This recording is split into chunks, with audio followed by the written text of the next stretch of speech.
Well, hello there guys, and good evening and welcome to the Little Farmer's Farm with me, Guru Mafinda, aka Tony. I've just been away for a week. Went to Bucklands and with the kids. Not on my own, that would be weird. But I've been with the kids and the good lady wife. And it was alright. But usually at this time of year I'd be worried that the plot would look a disgrace. But not this year. Not with our JC in the chair. He's done us proud. I'll show you around. And here is the view from my vantage point, which is just in front of the big potato bed. That one. On the original farm side. And it's looking brilliant, isn't it? Look at that.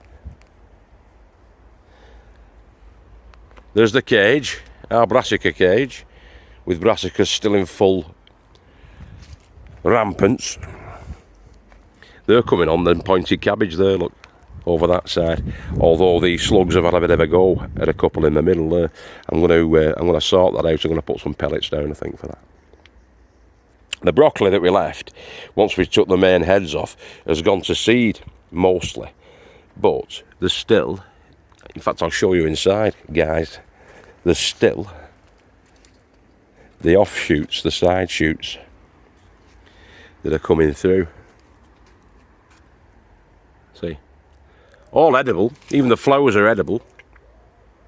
But what we will be doing is saving the seeds from some of these, because they're getting the little pods on, little seed pods. So we're going to save the seeds because they were good little growers this year, this particular type of broccoli, which I can't remember the name of, but it'll be Little Farmer's Farm broccoli next year. So if we save those seeds, what I'll be doing is I'll be giving a bit of a seed giveaway, I think, with these, because they did really well this year. The broccoli. There's the pointy cabbage.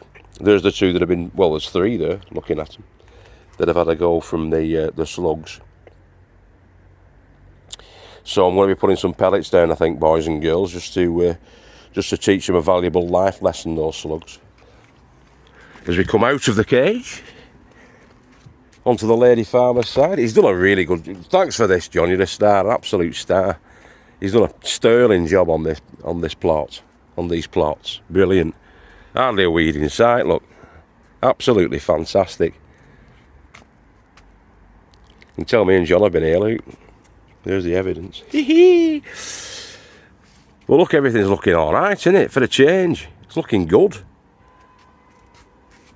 In there's loads of horses' tails in here. Not one horse's tail left in here. All them sun gold are still looking absolutely fantastic and beautiful. That's just one plant, that. One sun gold plant. We've had about 60 off it already.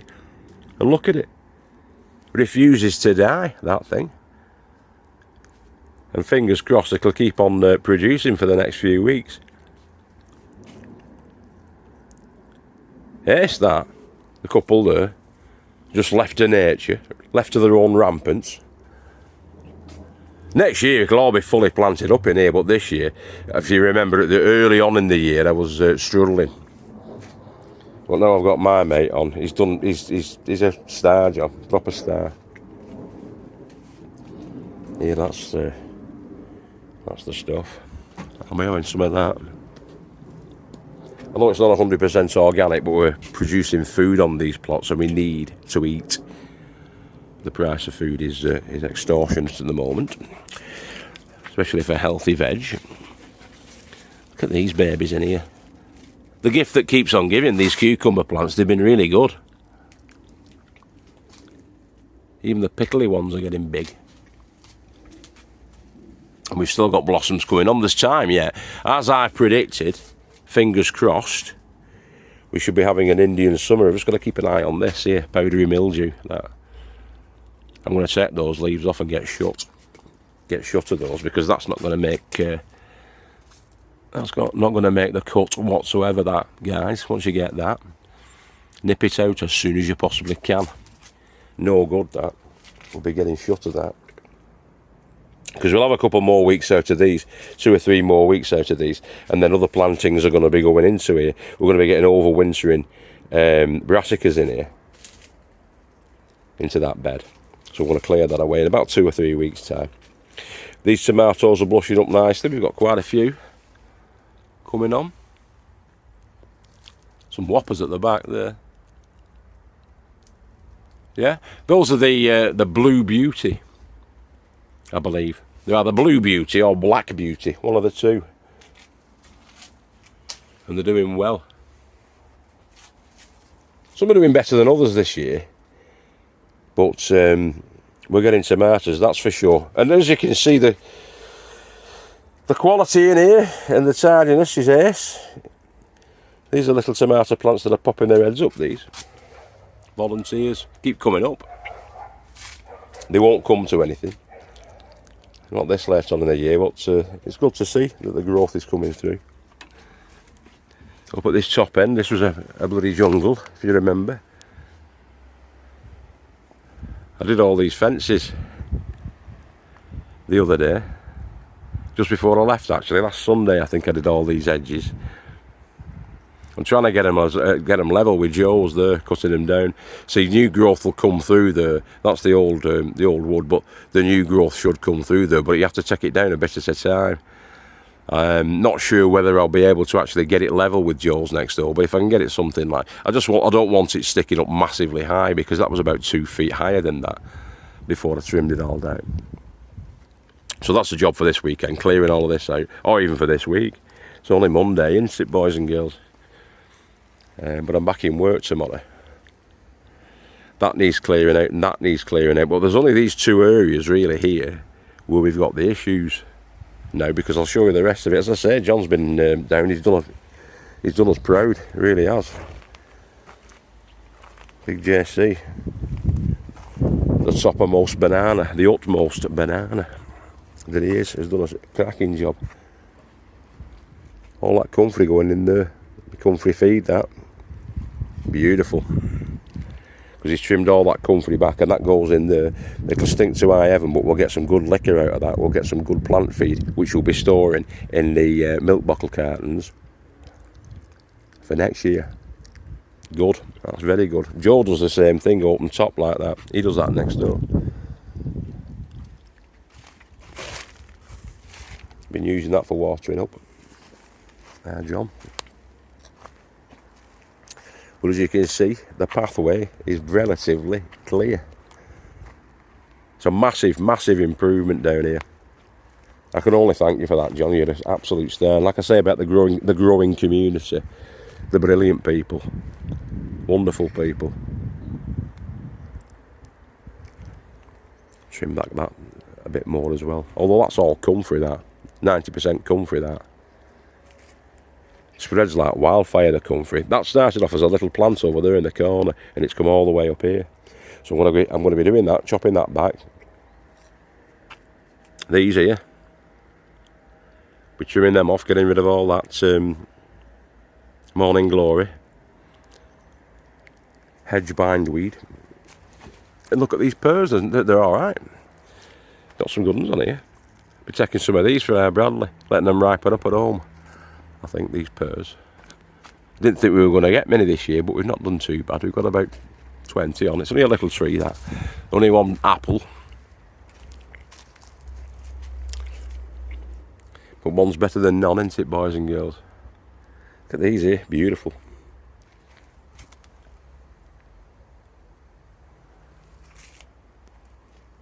He's cleared all this out, which is, I know for a fact, is a pain in the rear end, all that, to clear all that out. It's a pain in the bottom, that, boys and girls. Absolutely fantastic. You've done a really good job here, mate. Thanks very much for that. But what I'm going to be doing today is I'm going to be doing a bit of harvesting. So we're going to get some potatoes up. We need more potatoes for the homestead and for the family, the extended family. So I'm going to be taking some. I'm going to be having a look actually up at the top here in this big potato bed. And we're going to take a look at the Morris Piper situation, which is over there. Now I've taken 2 rows out already. So these first 2 rows have had the potatoes removed from them. I'm going to be taking these 2 rows now, and we're going to see what we've got. Alright guys, let's take a look. Now the Morris Piper is a main crop potato, so that's should be the bigger chipping type. They take longer to mature, take about 18 to 20 weeks from seed potato to plant, or harvestable plant. And all the tops fell on these about 3-4 weeks ago. So all we did is, as you can see, we covered them up, just to sort of protect them a little bit. Now, people do say that sometimes you'll get the slugs getting underneath, and that is a problem, but you're also protecting them from the weeds and getting too damp and things like that. So we'll see how we get on, we'll see what we've got. So I'm going to take a couple of rows out now and show you. Okay, so I've just dug those out. So there's 2 rows of 2, so 2 in each row. That's 4 when I went to school. And let's see what we've got out of them. I'll show you. There we are. About, I'll say, about 12 pounds there. So there's 2 there and 2 there in a row of the Maris Piper. But not a bad return, is it? Some decent sized chippers amongst them. Very scabby this year, and that's usually where you get the dry conditions, but there's not really been. I mean, early on there were dry conditions, but it's been doing nothing but rain for about the last 6 weeks. So I expected more rot off than that, but there's where I thought it like, they're not bad. They'll all eat. They'll all scrub up well, them, won't they? They'll all eat. Started raining now. We've not seen a bit of rain on the holiday. As soon as we got back to Wigan, it started raining, like more or less instantly. Yeah, well, there you go. You need the rain, don't you? Not quite so much as we've had though. So I'm going to take some cucumbers now, and I'll let you have a look at the size of these cucumbers. I wonder if we get a 15. What did we get last time? It was an 18-incher. Let's see what we get. So they're not quite as big as the whopper that we got last time, but there's some decent specimens there. I mean, there's my hand. And there's 6 that I've taken off. There's another 6 still left on, and some tiddlers. So that'll do for us. As I say, I might check those tomatoes out. I bet these are not far off. Some of these babies. Not long to go, them, before ripeness, full ripeness. I like the dark colour of them, like a really deep purpley colour. I think these must be the black beauties, you know.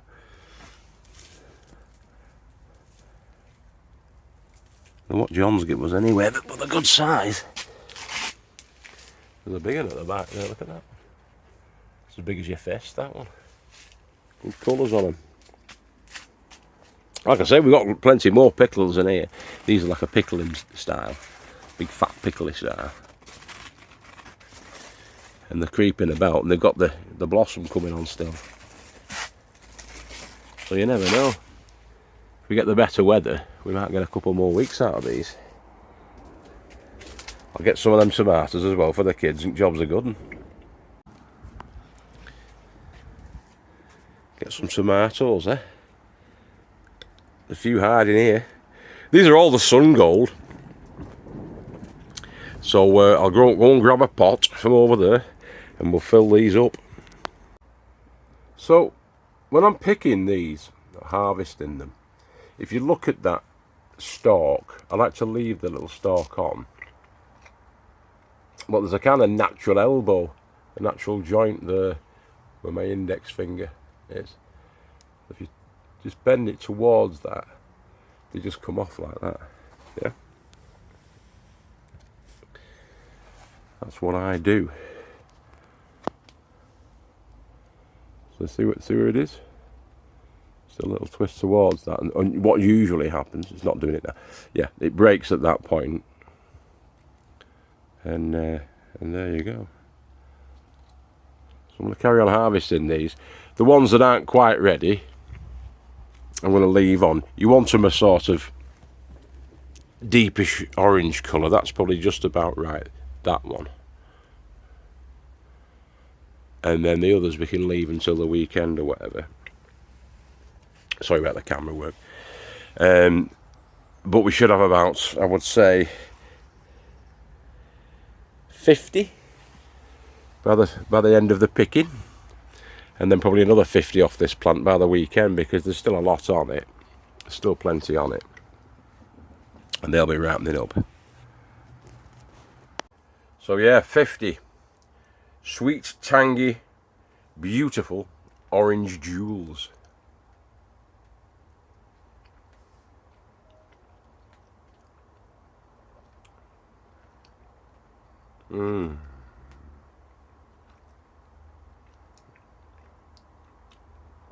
God, they're tasty. They're the tastiest. I've not got my tooth in. The tastiest tomato I have ever tasted. Absolutely beautiful. If anybody knows of any variety that's a better, sweeter, more tomatoey, juicy, tangy taste than that, let me know. But Sun Gold we've found to be absolutely succulent and fantastic. Try them. Okay, so tooth back in now. Looking a bit more couth rather than uncouth without my tooth. But there's a good pound of tomatoes here. And I would say there's over 50, it's probably about 60 little orange jewels. Golden orange jewels of the Sun Gold variety. A beautiful cherry tomato. And prolific as well. I mean, off that one plant, I would say that we've had around about 140 tomatoes already, and there's going to be around about 60 or 70 more. So if that's from one plant, probably a couple of pounds of little cherry tomatoes from the one plant, I think it's a good return. I think it really is. So yeah, try them. Sun Gold. Quite expensive seeds. I think they're sort of like £4 for 10.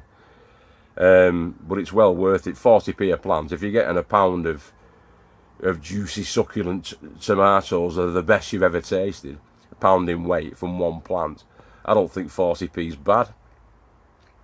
You'll certainly be paying a lot more than that.